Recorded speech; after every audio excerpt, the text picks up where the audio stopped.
تالتة تابتة. سهرة من تأليف محمود تصم ومن إخراج فؤاد شفعي. الأولى بسم الله والتانية بسم الله والتالتة رقيتك بألف لا حول ولا قوة. رقيتك بالكزبرة دايما منصورة وعدوك ورا. رقيتك بالجاوي من كل دحلاب ومخاوي. رقيتك. كفاية كده يا هنومة. لسه يا ست الستات، كملي رقوتك عشان تجيب بفايدتك. تعبت طهقت ودخان البخور حماني. دستور يا سيادي، سامحوها دي ما تعرفش يا سيادي. صدري متضايق والدنيا بتلف بيا. ان شاء الله عدوينك واللي بيكرهوكي ده عين وصابت فيكي. طب واخرتها يا هنومة؟ هديلك شهر وزيادة ولا فيش حاجة ظهرت. فاشر. طب دي التحويجة اللي عاملها لك سي محروس العطار ما تخرش المية ابدا. وهنروح بعيد ليه؟ عواطف بنت زنوبة اللي على اول حارتكم كانت ما بتخلفش زي حالتك كده. تعالي بقى وشوفي النهارده ما شاء الله عندها من العيال 4. عقبالك يا ست نعيمة، عقبالك. من بقك لباب السما. هيحصل يا حبيبتي هيحصل، بس ساعتها اوعي تنسي الحلاوة بتاعتي. عينيا ليكي يا سلام. ده يبقى يوم المنى، يوم ما اجيب عيل للمعلم متولي واكيد العزال بيه فرجه قريب. افوتك بعافية. ما بدري من عمرك يا حبيبتي. ان شاء الله دخلتي عليك النهارده تكون دخلة السعد وبلوغ المراد يا رب. ده لازم المعلم. الله، ومالك اتخدتي كده ليه؟ ده حتى بيحبك قوي. معلش سامحي يا ست الستات، تصبحي على خير. يهو. طيب يا اختي وانت من اهله هقول ايه؟ السلام عليكم. وعليكم السلام يا معلم. مين انت هنا هنومة؟ اهلا يا معلم، سلام عليكم. وعليكم. يا اختي بقى دي مقابلة تقابل بيها الست هنومة يا معلم؟ يا اخويا حرام عليك، دي ست طيبة ومكسورة الجناح. كسر رقبتها على صدرها. انا مش منبه عليكي 200 مرة ان الولية دي ما تعتبش برجلها هنا. عجايب، واحدة وجاية تطل عليا قافل الباب في وشها يعب الشوم. احنا هنلف وندور على بعض يا نعيمة. انت فاهمة وانا فاهم، وخلي الطبق مسطور. سيبك بقى من الكلام الفارغ اللي بتعمليه ده. الارزاق بيد الله سبحانه وتعالى، وحكاية الخلفة دي مش بكيفنا. الله، مش من حق اقلق على روحي ولا ايه؟ طب دي الناس كلها كلت وش بقالنا اكتر من 10 سنين ولسه ربنا ما عوضش علينا. ادي احنا بنروح للحكمة وبنعمل محاليل وهو ربنا يفرجها وفرجه قريب. لكن ربنا قال اسعى يا عبد وانا اسعى معاك. ونعم بالله، لكن نسعى صح، نمشي مع الاصول ونمشي عدل، وعشان ربنا يكرمنا بقى. الحمد لله على السلامة يا معلم. الله لا يسلمك ولا يسلم عمالك الورق دول يا صابر. الله، حصل ايه بس يا معلم؟ مش عارف حصل ايه؟ حصل ان بقالكوا جمعتين ولسه ما شطبتوش الدور الخامس. يا عالم ارحموا بقى، خلوا رحمة ربنا تنزل. الله، عاملوني يا ناس كويس. دي فلوس، دي فلوس مش طوب. اقول ايه للملاك اللي مستنظرين شوائهم بس؟ وهنعمل ايه بس يا معلم اكتر من اللي بنعمله ده؟ اعمل لك همة شوية، اتلحلح، هات انفار بزيادة. وهي المجاولة مكفية؟ داني بصرف من ديب يا معلم. ديبك سلامات يا ديبك. انت هتعملهم عليا ولا ايه؟ انا مش ناقصك انت راخر يا صابر. مش كفاية اللي انا فيه؟ فك يدك معانا شوية يا معلم. على قد لحافك مد رجليك. ولا انت فاكرني ايه بعبر من ورا الشغلانه دي بالالوفات؟ ده انا بعملها لوجه الله، واللي طالع لي منها يا دوبك شبرقه كده على الماشي. انا ما احبش حد يكلمني على فلوس ابدا. ايوه لا. لما تسلمني مفاتيح الدور الخامس انا تحت امرك. مش انا قاعد على بنك ولا قاعد على بنك. مفهوم؟ مفهوم قوي. وقف يا ولد منك، لا بطلوا شغل. ايه ده؟ انت بتمسكني من ايدي اللي بتوجعني يا صابر. من حالك اعذر اخوك يا معلم. ماشي، بس ابقى افتكرها يا صابر. والنهاية فوت عليا بكره الصبح في المكتب واكون دبرت لك قرشين. قال يا جحا عد موج البحر، قال الجيات اكتر من الريحات. اهو كده استبينا. اشتغل يا ولد منك له، اشتغل. اعوذ بالله، عالم بتوع فلوس بصحيح.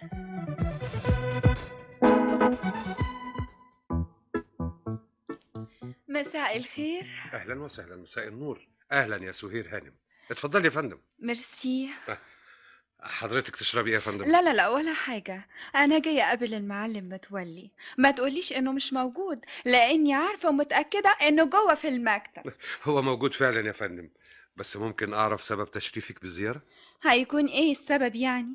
هتناقش معاه في مسألة الزيادات اللي فارضها علينا دي. ما انا ممكن اتفاهم مع حضرتك يا فندم. لا لا لا متأسفة، أنا عاوزاه شخصيا. يا سهير هانم، انا عايز اخدمك، بس انت اللي مش مدياني فرصة. انا هنا المسؤول عن مشاكل الملاك، لان وقت المعلم مش فاضي. مم. لكن أنا لازم أقابله وهقابله. رأيك إيه بقى؟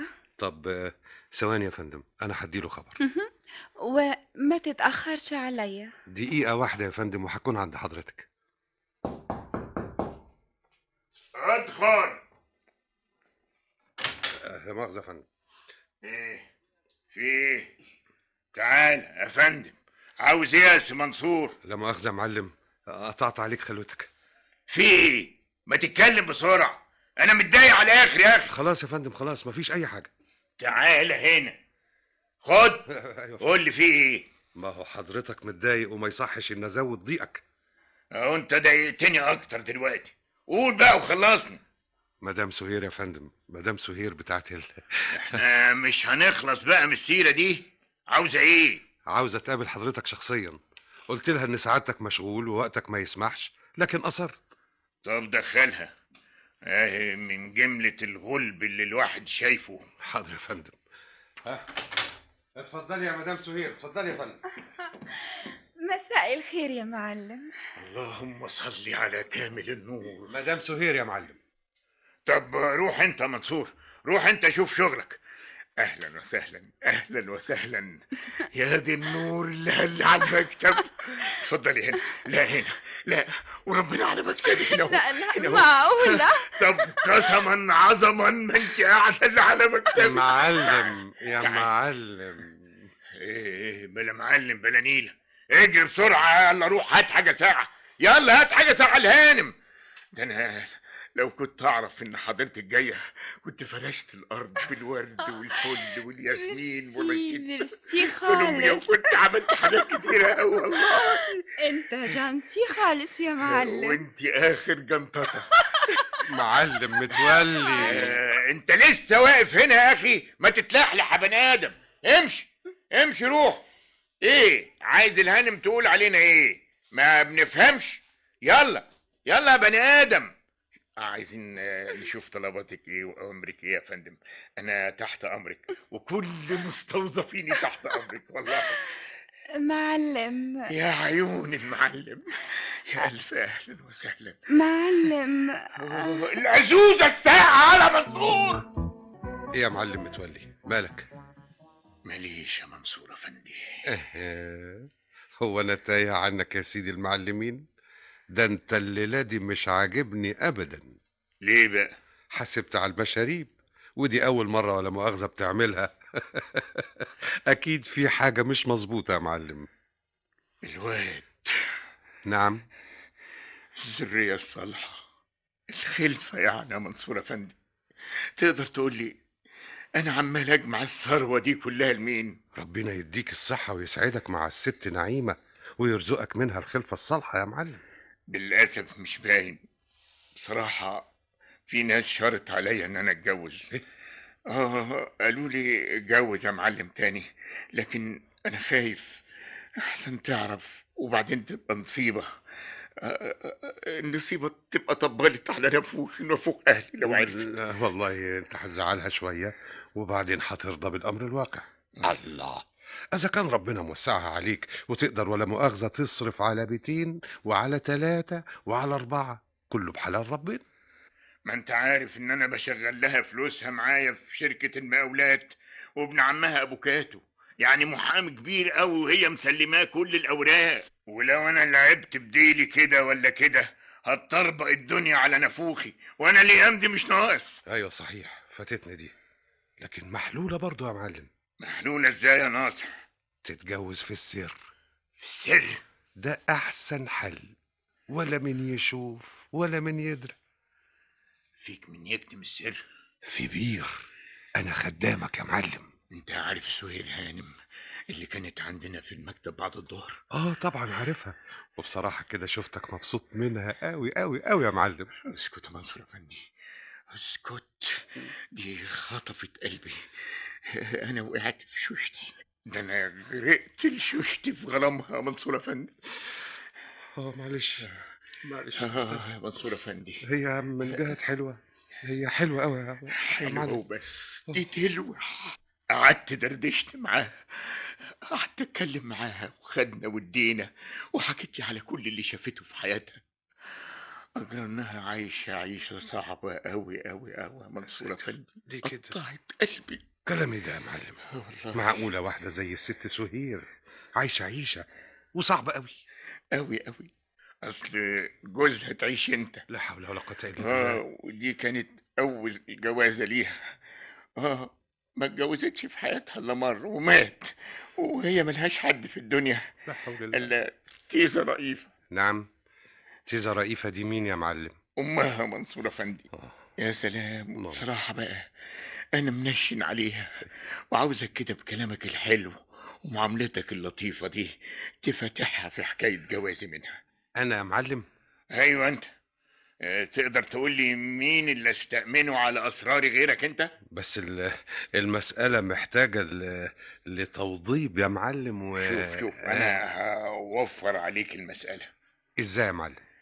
أنا عازمها بكرة، هي وتيزة ضعيفة أمها، عشان أفرجها على الروف.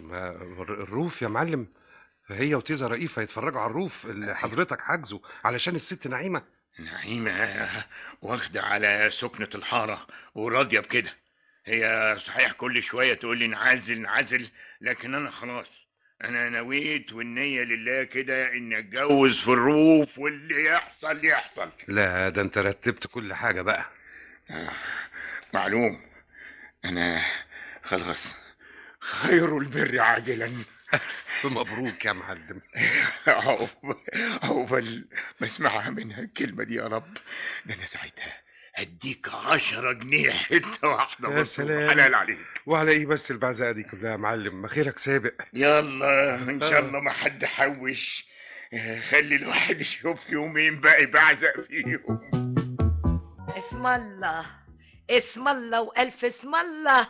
على فين العزم ان شاء الله؟ ده مشوار كده. نعم يا اخويا، مشوار كده. مشوار فين؟ عجايب، اهو مشوار كده والسلام. احب اعرف. وانا من امتى بقولك على مشاوير؟ بقول لك ايه، ما هو اللي فاتكم والليله دي جم تاني يا معلم. اللهم طولك يا روح. الله، ايه الحكايه؟ نعوم يا جميل انت والنبي. انا اصلي رايح هشوف شغلانه كده. ايوه، ادعيلي كده ان ربنا يوفقني فيها. ما انا طول عمري بدعي لك وربنا بيوفقك. خدنا منك ايه يا حسره. اما بنعمه ربك فحدث. ما احنا هو عايشين كويسين والحمد لله، والاشياء معدن واخر مزاج. ايه ده؟ كل حاجه قلصته، انت عايشه احسن عيشه. ايوه، في ايه؟ ولا حاجه. الليله دي ليله مفترجه، وانا عايز يفضل مزاجي معدول على طول. وماله يا اخويا، وماله؟ من عناية يا معلم، اللي تشوفه براحتك يا حبيبي، براحتك. بكره تندم يا جميل، بكره نقعد جنب الحيطه ونسمع الزيطه. اللي اعوذ بالله، يا رب سهلها الليله دي وخلصنا من الغم ده. سبحانه مغير الأحوال. بقى المعلم متولي اللي تعبنا الجمعة اللي فاتت دي بحالها، النهاردة عاوز يسكننا في برج العمارة. أنا شخصيا يا مامي مندهشة جدا، لكن أهو وفى بوعده وبعت لنا العربية بتاعته بسواقها. إلا قول لي يا اسطى، افندم استنى. أنت متأكد إن المعلم بتاعك بعتك لينا احنا مش لحد تاني. الا متاكد يا هانم، مش حضرتك رئيفه هانم؟ طبعا. والست سهير هانم بنت حضرتك؟ ايوه. خلاص نو بروبلم، يبقى انا صح والمشوار تمام وانا كمان في الخدمه. ايوه، امال فين المعلم؟ هناك في العمرة؟ لا، هنفوت ناخده في المكتب. احنا رايحين نتفرج على البرج ولا رايحين المكتب؟ والله دي التعليمات اللي عندي يا ستان. ما تسبقيش الاحداث يا مامي. انا قلت يا بنتي نطمن، المعلم احواله تمخول. في ايه؟ كان بيماطلنا على شقة في عمارته، ودلوقتي عاوز يسكننا في البرج، يكونش ناوي يخطفنا. لا يا مامي، لا لا، يخطفنا ده ايه؟ لا استنى عندك، استنى يا اسطى، وقف. ما تخافيش يا ست هانم، الدار امان. احنا ايش عرفنا؟ ما الدنيا مليانه بلاوي. كتر خيرك، ربنا يسامحك. ما تزعلش من مامي يا اسطى. خدامك عبده وانا في الخدمه، وطمني على الاخر وطمني الست والدتك. متشكرة. خلاص بقى يا مامي، كلها دقايق وهنكون وصلنا المكتب. خلاص يا حبيبتي، مادام انتي مطمنه، الدنيا وما فيها. يا معلم، يا معلم، الجماعة وصلوا يا معلم. طب استنى منصور، ما تدخلهمش عليها دلوقتي. بقول لك ايه؟ ايوه يا معلم. بص لي كويس كده اهو.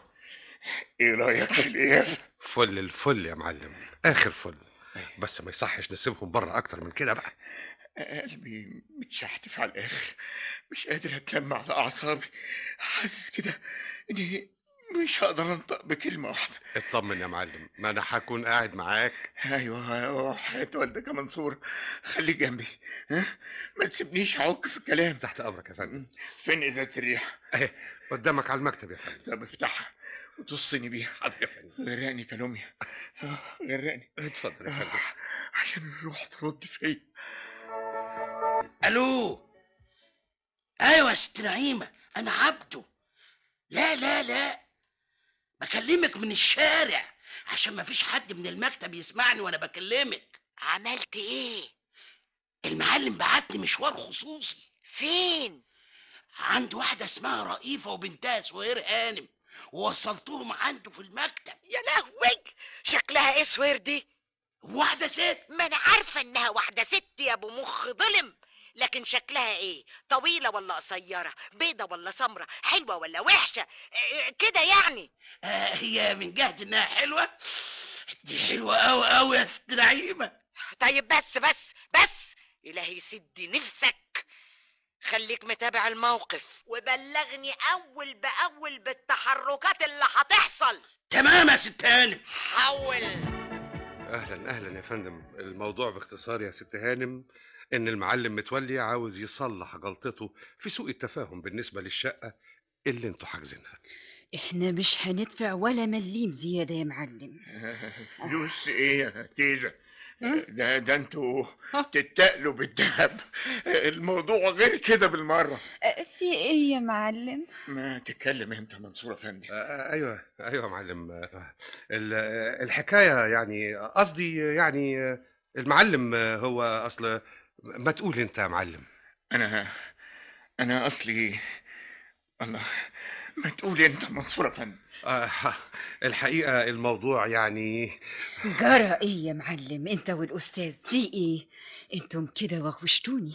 احنا جايين هنا عشان نعرف منكم انتوا طالبيننا ليه. بصراحه إيه؟ كده بقى يا فندم، المعلم طالب القرب. نعم. انا لا.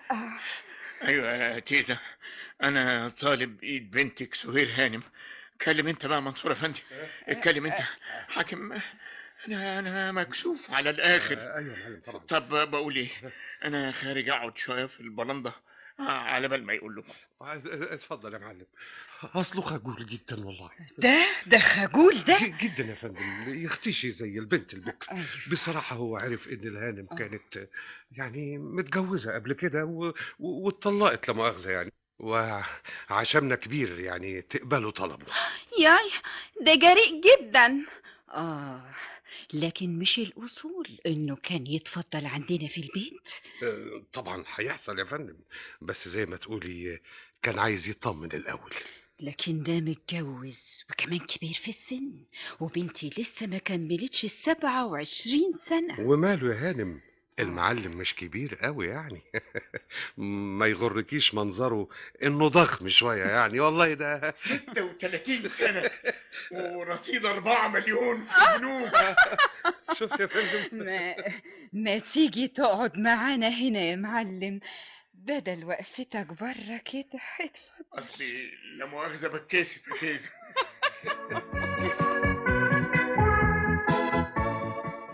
يا صابر. نعمين يا سيدي المعلمين. اجري هات الاسانسير. ايوه وانت يا عبده اركن العربيه في الجراج. اتفضلوا على اقل من مهلك يا تيزة. اتفضل كل. اهلا، نورت العماره والبرج اللي فوق العماره. اتفضل. ودي البرندة. شرفتونا. البرندة بقى شرحة وهواها يرد الروح. يا روح يا روح. حضرتك بتقول حاجة؟ لا أبدا. بص حضرتك، شوف المنظر من هنا، آخر حلاوة. يا سلام، آخر جمال. طب وعهد الله. فعلا. الحقيقة يا معلم انت ذوقك وكرمك غطانة، الواحدة مش عارفة تكافئك ازاي. أنا كل اللي طالبه الرضا وبس. يا رب ارضى علينا. يا معلم متولي، يا معلم متولي. ايوه. اعوذ بالله، ايه اللي جابك يا منصور افندي سعادي؟ ممكن كلمة على انفراد يا معلم؟ في ايه مالك؟ بقول لك على انفراد يا معلم. طب عن اذنكم اما اشوف المستوظف اللي عندي ده عاوز ايه على استفراغ. اتفضل يا معلم. طيب. تعالي يا مامي لما نتفرج على باقي الاوض. في ايه يا منصور افندي؟ حصل ايه؟ الست نايمة وصلت فين؟ هنا العمارة. ومين اللي جابها هنا بس؟ يا دي الوقعة السوداء. طب هتصرف ازاي انا دلوقتي؟ هتصرف ازاي؟ بقول لك ايه يا معلم؟ إيه؟ اخلع بالزبونة وامها من على السلم الوراني. يلا. طيب يلا يا جماعة، يلا من هنا بسرعة. في ايه يا معلم؟ مالك منزعج كده ليه؟ لا مؤاخذة، اللجمة. إيه؟ اللجمة جاية على هنا. لجنة ايه يا معلم؟ بعدين هقول لكم احنا نازلين. اتفضل. انزل يا منصور افندي. يلا. ايه يا معلم في ايه؟ اتفضل يا تيزة، اتفضل. انت مودينا على فين يا معلم؟ هفرجكوا على الجراج. حاكم الجراج اللي هنا مفيش جراج في العمارة ولا في العالم كله زيه. انت بتقول ايه يا معلم متولي؟ تعالي هات ايدك احسن توحد. ايه معلم؟ بالمرة انا هفرجكوا على عمارة الهرم. الشقق هناك احسن من هنا بكتير. لكن الشقة هنا عجباني قوي يا معلم. لكن تعبان انا. هي صحيح شرحة وبرحة، لكن الهوا اللي هيجي بعد شوية مش كويس. ده هوا ايه يقولوا زعبيب، عواصف، رعد. يا ساتر يا رب. لا يلا بينا، انا صحتي ما تستحملش كده. عشان حضرتك تعرفي ان انا قلبي عليكي.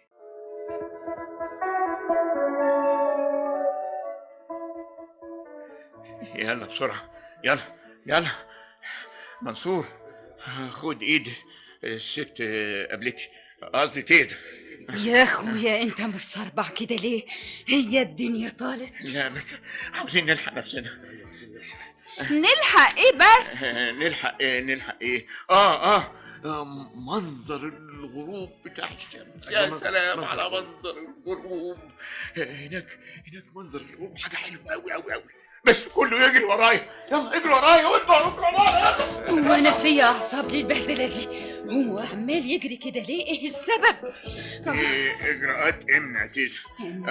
طوارئ. اجري. افتح باب العربيه بسرعه. منصور افندي، الاستاذ عبده هو يظهر ده مشي. اتفضلوا.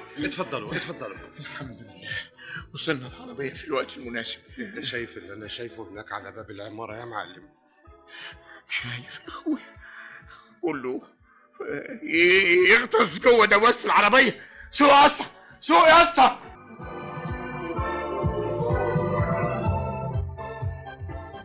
بس حاسب عندك هنا يا اسطى، حاسبه يا عبده. حاضر استانم. خد يا باشمهندس. رايح على فين يا عبده؟ مش جاي معايا؟ لا بلاش استانم، بلاش. المعلم لو شافني هيقطم رقبتي، اصل اتسرقت من وراه وجيت لك. وهتروح على فين؟ هستنى بعيد لحد ما تنزلي. إيه؟ وربنا يستر. ولما ينزل وما يلاقكش؟ هقول له رحت مشوار، بس المهم ما يعرفش اني جبتك هنا. معقولة برضه. صابر يا معلم، صابر يا معلم، صابر. نعم انا ست نعيمه. المعلم متولي فين؟ المعلم فوق مع زباين في الروف. الروف وقعته ما يعلم بها الا ربنا. لا يبني على الاسانسير. من عناية.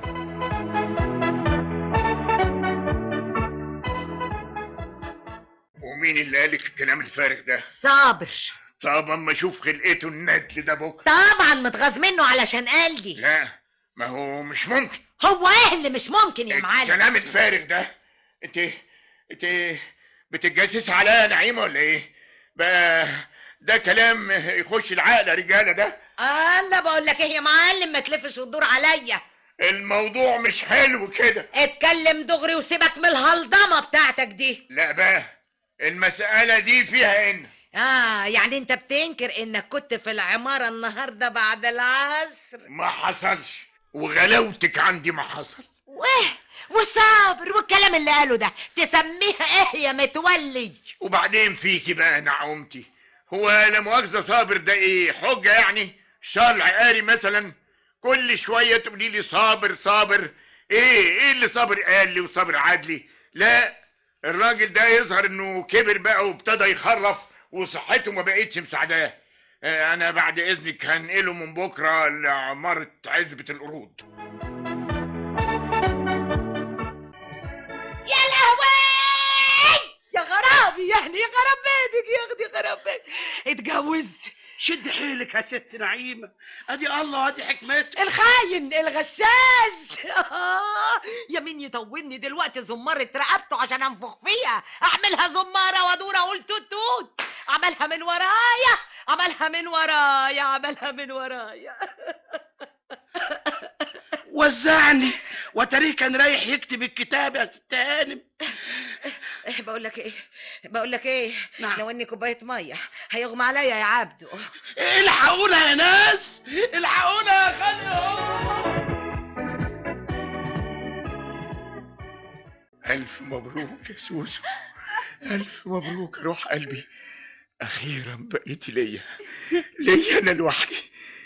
الليله دي بقى اسعد ليله في حياتي. على فكره انا اتولدت النهارده بس. معلم يا روح قلب المعلم من جوه. ايه ده؟ مين اللي بيخبط علينا بالشكل ده؟ دي قلة ذوق بالمرة. ازاي فندق 5 نجوم وتحصل فيه حاجات زي دي؟ لا انا لازم اكلم مدير الاوتيل ده واوبخه.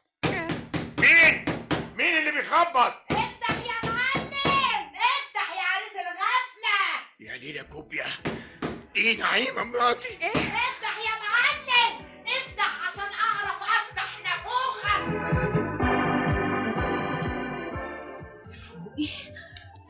فوق يا سهير يا بنتي، الحمد لله ما حصلش حاجة.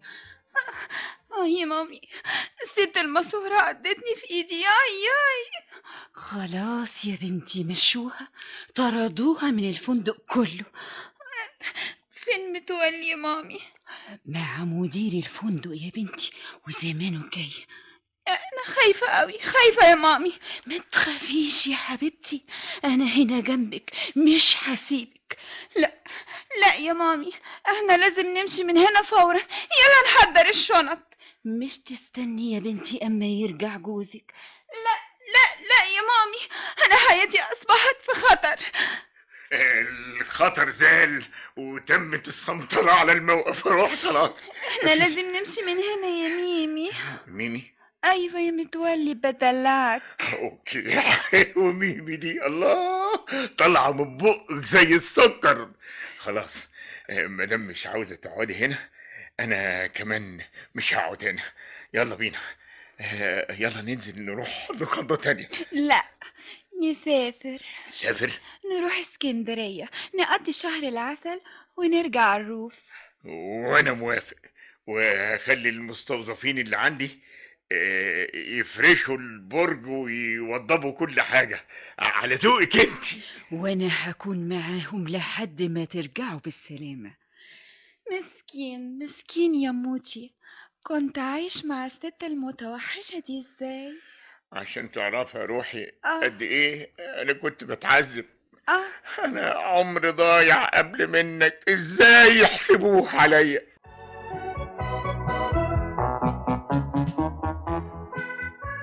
يا ألف حمد لله على السلامة يا معلم. الله يسلمك يا منصور افندي. إن شاء الله تكون كده اتبسطت. يا سلام، آخر انبساط. الحمد لله. أما كان شهر آخر منجاه. يا سلام. وإن شاء الله ربنا بقى يوفقنا كده ويسهل لنا بعد شهر ولا 2. إيه حصل يا فندم؟ أنت بتقول إيه؟ ألف مبروك يا معلم. الله يبارك فيك، لكن أنت بتقولي مبروك على إيه؟ المدام حامل يا معلم. كلام إيه ده منصور أفندي؟ عرفت منين؟ تكونش بتضرب الودع؟ أنا ما بقراش الودع يا معلم، أنا بتكلم جد. المدام حامل. أنت بتقول إيه كده؟ أنت بتقول إيه؟ الست نعيمة حامل. نعيمة.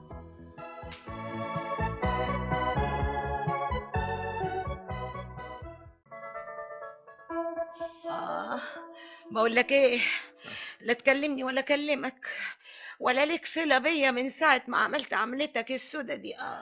طيش شباب نعومتي، ده طيش شباب، يعني انا غلطت وخلاص، سامحيني بقى. اي ابدا، عشان خاطر العشره اللي بينا. يا واد اسكت بقى ما ترفسي. ابدا انا طالبه الطلاق. طلاق مين يا مجنون؟ طلاق مين؟ حد كان يصدق يا عالم؟ صحيح يحيي العظام وهي رميم. انت هتلبخ تاني؟ اهو ربنا نصفنا اهو وجاب لي العدل. انا من ايدك دي لايدك دي، انا خدامك، انا عمتي، انا محسوبك. طلقها. اطلق مين؟ العروسه الجديده، والا مش هتشوف ابنك اللي جاي في السكه. حرام عليك. طب وهي ذنبها ايه؟ وانا كمان ذنبي ايه عشان تروح تتجوز عليا؟ اهو عشان كنت يعني انا يعني نفسي في الولاد. وانا اللي جبت لك العيال، تبقى كلمتي هي اللي تمشي. وربنا ده ظلم، ده حرام كده، مش معقول. ظلم وحرام ومش معقول تبقى بتحبها. وبحبك انت كمان.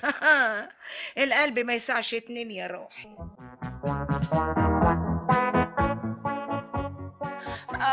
يظهر ان المثل اللي بيقول القديمة تحلى ولو كانت وحلة مثل صحيح وفي محله كمان.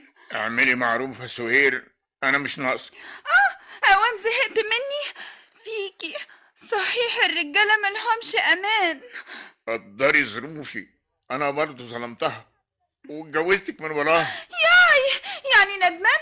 خلاص صلح غلطتك وطلقني. هي ايه العبارة؟ الله، دوك هتقول طلقني وانت تقولي طلقني، دي ما بقتش عيشة دي. دي لازم مامي. وايه اللي هيجيبها السعادة؟ انا طلبتها عشان تشوف لي حل. حل ايه بس يا اخوانا؟ حل ايه؟ مامي الحقيني يا مامي. مالك يا حبيبتي؟ عملك ايه الراجل المتوحش ده؟ طب مش تقولي عواف الاول، ولا انت داخله زي الصاروخ كده؟ ايه الحكايه؟ هتقومي على عمها؟ انت ازاي يا راجل انت تعمل عمله مهببه زي اللي عملتها دي؟ حصل مني ايه بس يا تيزه؟ ما تقولش تيزه دي بعد النهارده، مش عايزه اسمعها. اختشي يا راجل، ده انت اكبر مني. ازاي تفوت البنت لوحدها وتروح تبات عند ضرتها القديمه؟ الله، هي نعيمه دي ايه؟ مش تبقى مراتي هي كمان؟ انت قلت بعضمة لسانك انك ما صدقت تخلص منها، وانك اتولدت من جديد يوم ما اتجوزت سهير بنتي. ايه اللي جد في الموضوع بعد كده؟ ها؟ عشان حامل، ضرتي حامل يا ماما. سيبني عشانها. خليه يشبع بيها، ده صنف ما يتمرش فيه.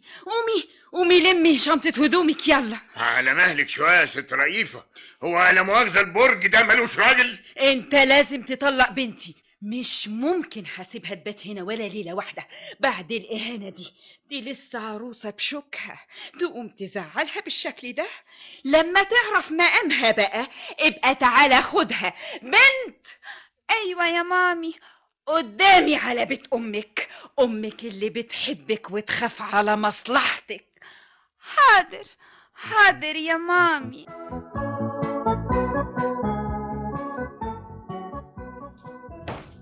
منصور افندي، تعال اتفضل. انا بصراحة مش مصدق وداني ولا عليا. بقى المعلم متولي صاحب العمارات اللي له بيتين تضيق بيه الأحوال ويسكن في لوكاندا. مش طايق عيشتي، دي بتطردني ودي مش راضيه ترجع تعيش معايا. طب وبعدين الحل ايه يا معلم؟ دبرني، انا لا طايق المكتب ولا طايق الشغل، وعاوز اقعد كده في اوضتي. هفضل قاعد هنا ما اخرجش من اوضتي خالص. بالذمه يا منصور افندي. نعمين يا معلم. بذمتك الدنيا دي مش غريبه؟ سنين طويله وانا بشحتف على حته عيل، قالوا لما اتجوز عليها تحمل.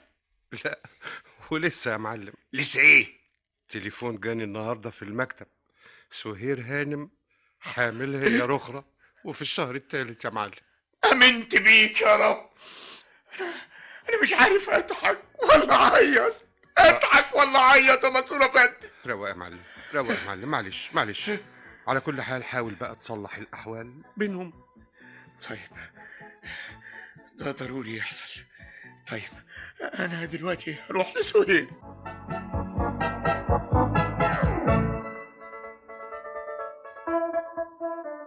قبل ما سهير تحط رجلها في البرج وتعيش معاك لازم تأمن لها مستقبلها هي وابنها. ازاي يعني؟ تكتب لها هي واللي في بطنها حاجة للزمن. اديك شايف الست نعيمة واللي بتعمله فينا. طب ده رأيك برضه يا سهير؟ يا اي طبعا يا معلم. هي الحكاية ايه؟ بيع وشروة؟ عايزها تفرضي عليا شروطك من اولها؟ الحق حق يا معلم. كده؟ طيب ادوني مهلة افكر وارد عليكم.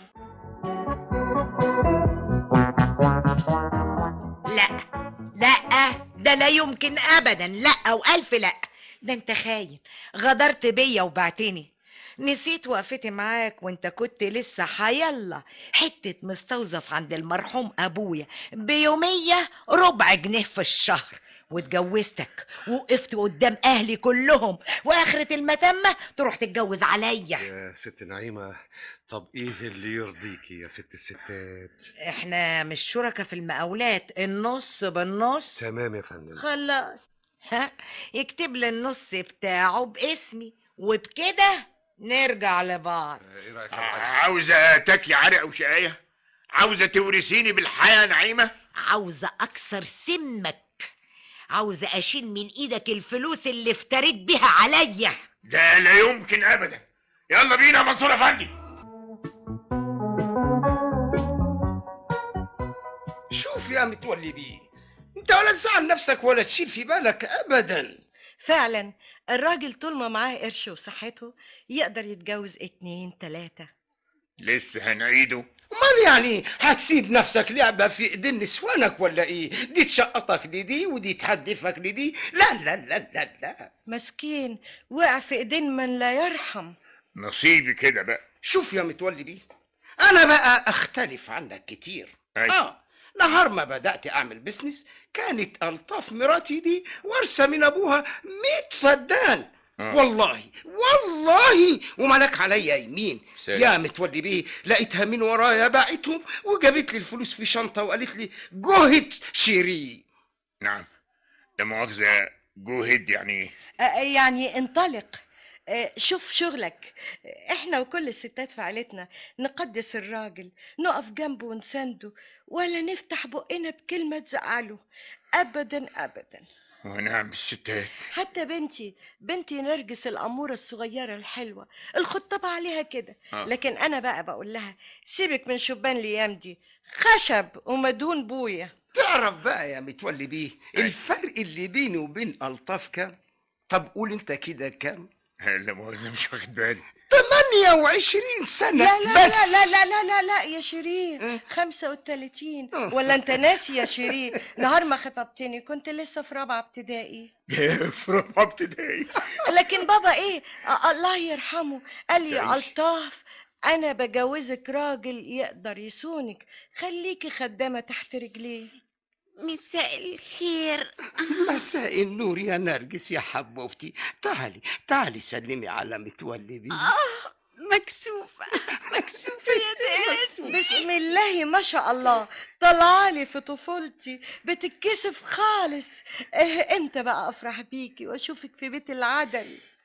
مساء الخير يا أنكل. مساء النور. تعرف نرجس دي يا متولي بيه؟ ايوه تعالى بيه. ست بالدرجة أولى، ممتازة جدا. تربيتي وحياتك تقدس الحياة الزوجية. أنا طلعتها من المدارس عشان تبقى ست بيت ممتازة. أنا دايما باخدها هي ومراتي في كل رحلاتي العملية، ما خليهاش تغيب عن عيني لحظة واحدة، مال نحافظ عليها. الدنيا الأيام دي ملهاش أمان يا متولي بيه. لازم تدوق عمايل إيديها يا متولي بيه. دوق يا شيري، دي طبخة شاطرة وماهرة. إن شاء الله إن شاء الله. طيب بقى تحب أطبخ لك إيه يا أنكل؟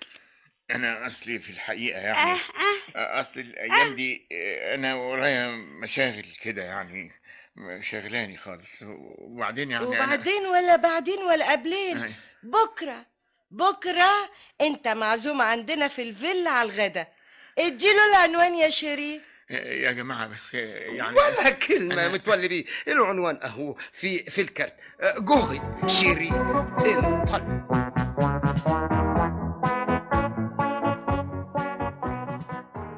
واتعرفت عليهم ازاي دول يا معلم؟ في اللوكاندا. ايوه. ده راجل مليونير وبنته كتكوتة وبتقدس الحياة الزوجية. يعني ايه يا معلم؟ يعني خلاص أنا نويت والنية لله. على ايه؟ أنا هوجع دماغي مع نعيمة وسهير على إيه؟ أجرب. خايف عليك يا معلم. خايف عليا؟ وهتخاف عليا من إيه؟ الضرب والأعور على عينه، الخسرانة خسرانة. شوف يا معلم. بص، أنا فارش الفيلا دي كلها لنرجس وكنت نادرها. أي والله. أمال إيه؟ اللي يتجوز بنتنا ياخدها بفيلتها. بس ده كتير قوي يا جماعة. أنا لا عاوز مهر ولا شبكة ولا أي حاجة أبدا. احنا بنشتري راجل، امال إيه؟ بس يعني هي إمضة صغيرة هنا على سبيل ضمان حياتها ومستقبلها. يا سلام، شايف الناس الأصلاء منصور أفندي؟ أيوة يا معلم، بس إمضى على إيه بقى؟ اسكت أنت. هات اللي انت عاوزنا امضيهولك يا شريبي. هات. الشيك صغيور اهو. تماما شبه نرجس الصغيورة الجميلة دي. استنى يا معلم. ده على بياض يا معلم.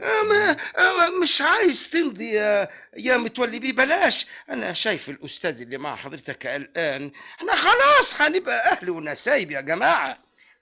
واحنا كمان بنسلمك بنتنا وفوقها فيلا تمنها 2 مليون بعفشها، وادي عقد الفيلا. اتفضل قبل عقد الجواز. اتكل على الله. جهد يا بيه. وادي الامضة اهي. ادي الامضة اهي. الف مبروك الف مبروك. قدمي الشربات يا نرجوستي يا امورتي.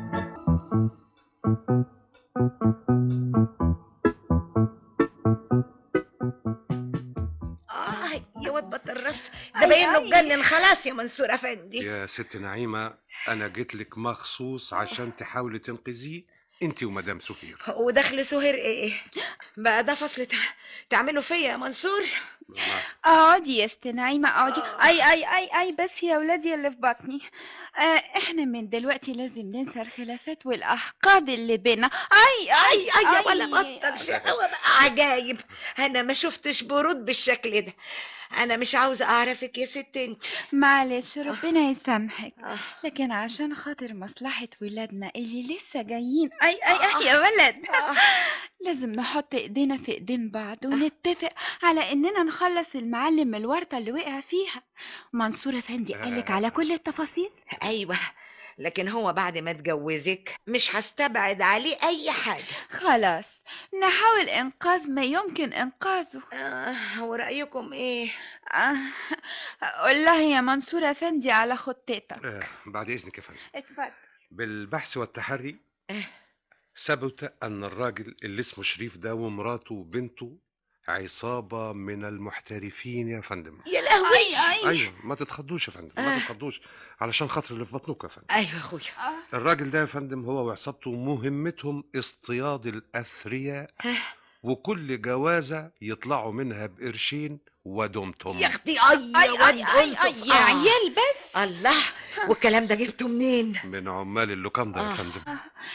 طب ايه اللي يثبت الكلام ده للمعلم؟ ايوه مظبوط يا فندم. ايه اللي يثبت؟ ايوه احنا فعلا محتاجين لدليل مادي يثبت انها متجوزة قبل منه اكتر من مرة. ايوه يا فندم، ساعتها المعلم هيرجع في رأيه ويرجع لكم طبعا. الله، ما تشد حيلك يا منصور افندي. حاضر يا فندم. انا كلفت مأذون صديقي يبحث في جميع السجلات المدنية في جميع الاقسام يا فندم، علشان يستخرج لنا صورة من قسيمة الزواج بتاعت نرجس شريف حسونة، وكلها يوم ولا 2 وتكون عندي. اتفقنا يا فندم؟ اتفقنا. أنكل؟ لا ما بلاش أنكل دي. نرجس، قولي لي يا متولي حاف كده. متولي ياي اسم بلدي خالص. الله يمسيها بالخير. سهير مراتي التانية كانت بتدلعني وتقول لي يا موتي. مراتك التانية تدلعك تقول لك يا موتي يا موتي، لكن انا ادلعك واقول لك يا متولي.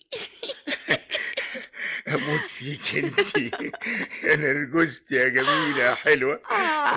كل صحباتي بيقولوا لي يا ناني. لكن انا مش صحباتك، انا هبقى بعلك. بعلي ايه؟ جوزك يعني. جوزي بعلي، لكن لازم تعمل شوية تغييرات يا متولي. عاوزك يعني تلبس قميص وشورت، قصدي بنطلون، وتحلق شنبك البريمة ده وتكوي شعرك. ايوه تكويه وتصبغه علشان اقدر اسهر معاك في البارتي. اديها يلا. وماله يا ناني، ماشي كلامك، وانا خلاص بقيت مستبيع. متولي نرجسي يا اختي عليهم وعلى قطعتهم، خليكم مرتاحين، انا بقى اللي هفتح الباب. متولي حبيبي. مفاجأة مش كده؟ مين؟ شوقي، انت طلعت امتى من السجن؟ الله، مفيش حمد لله على السلامة، مفيش كفارة يا ابو الشوق. امال فين نرجس مراتي حبيبتي؟ اعمل معروف، ما تبوظش الشغل. خش من سكات على شريف اهو قاعد جوه، وشوف هتدبروا الوضع ازاي. شغل؟ حلاوتك يا واد تقيل.